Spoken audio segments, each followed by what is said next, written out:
Ya. Bueno, tenemos una Samsung D32 con falla de display. Como se ve, las rayas no está generando video. Entonces vamos a hacer un puente en una línea que está fallando, que es la de VGH. Ahí está.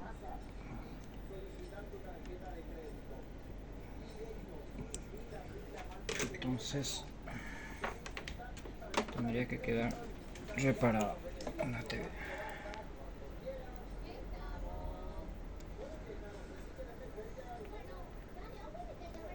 Ahí está, solución